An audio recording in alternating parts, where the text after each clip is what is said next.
What's up, guys? This is Scott here with Music City Reviews, and I am super excited to be sitting in the 2016 Chevy Camaro. Now, this Camaro is all new for 2016. Chevy just rolled this out a few months ago, but the one I'm sitting in is the 2.0 liter turbocharged engine. Now, Ford made a lot of noise last year with their EcoBoost Mustang, putting the four-cylinder into a modern-day sports car. And honestly, I think they did a pretty good job. So I'm pretty excited to see how this Camaro turns out with their four-cylinder turbo. Overall, the exterior of this car changed a little bit for the previous few years. I think they made it look even more sleek, tightened up the lines a little bit, but overall you still get that big, beefy kind of Camaro muscle car look that you always have in the previous year models. But this one still looks really, really good. There's no doubt that it's a Camaro when you're passing it on the road.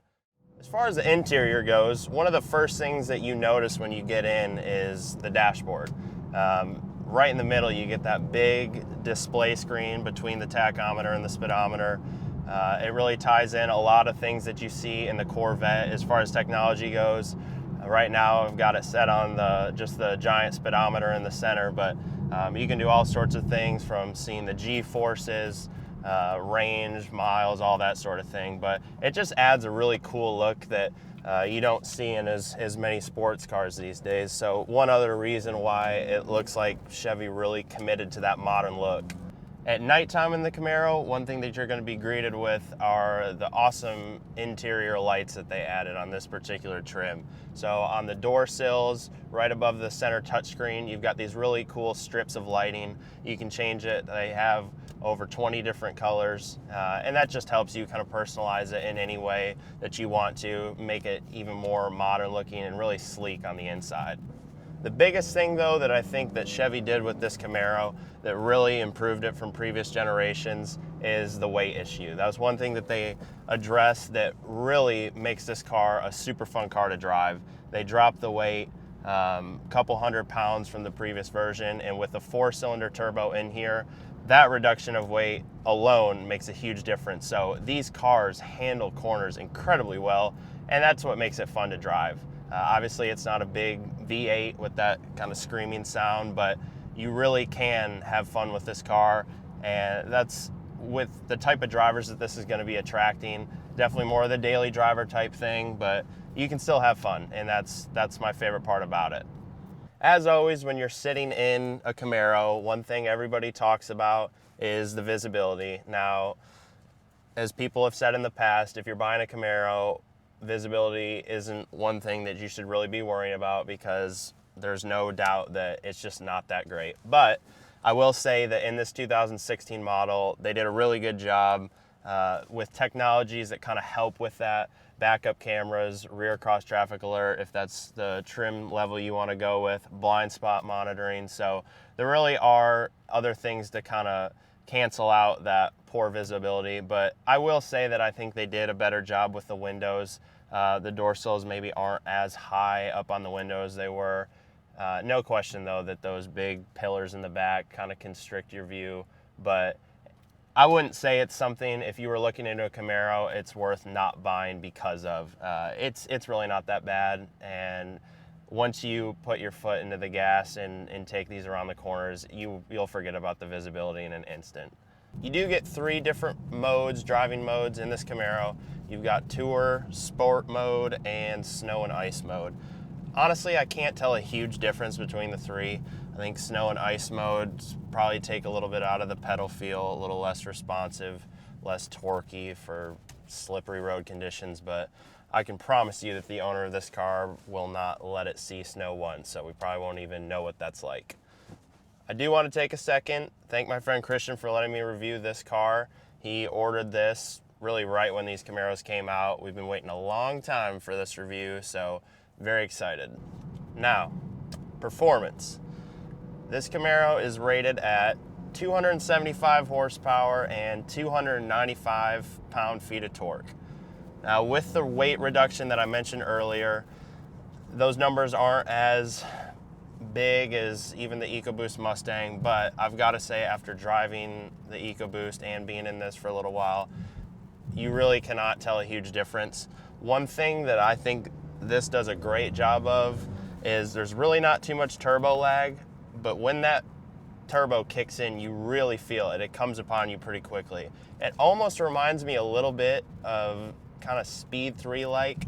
Obviously that car was front wheel drive, so it was a completely different feel. You had the torque steer and everything, but you really get the sense that that torque just comes upon you in an instant, and you really feel it when you get towards that 3,000 RPM all the way up to 5, and then it does die off just a little bit. But as with any 4-cylinder turbo in this type of car, it's, unless you're tuning it or adding intakes and things of that nature, you're not gonna be able to rev it out like you can a V8 or even some of the V6s now.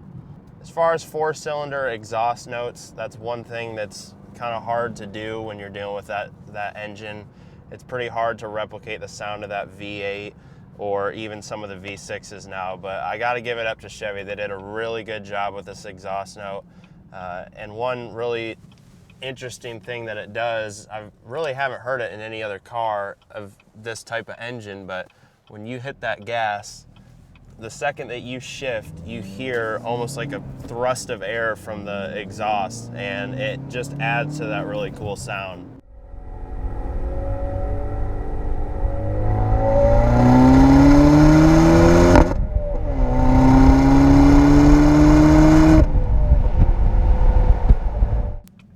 All right, so let's see how this thing accelerates.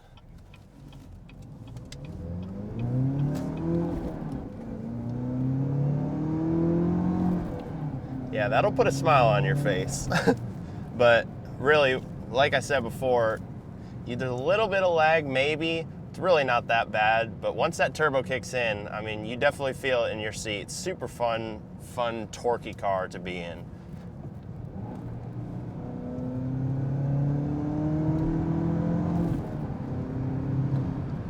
Yeah, definitely one of those cars where you don't realize how quick you're going until you look down at that speedometer. In regards to the handling, the steering wheel, I gotta say, is probably top 5 favorite parts about this car. It really is confidence inspiring when you're going around the corners. Pretty small steering wheel, and you gotta love the flat bottom.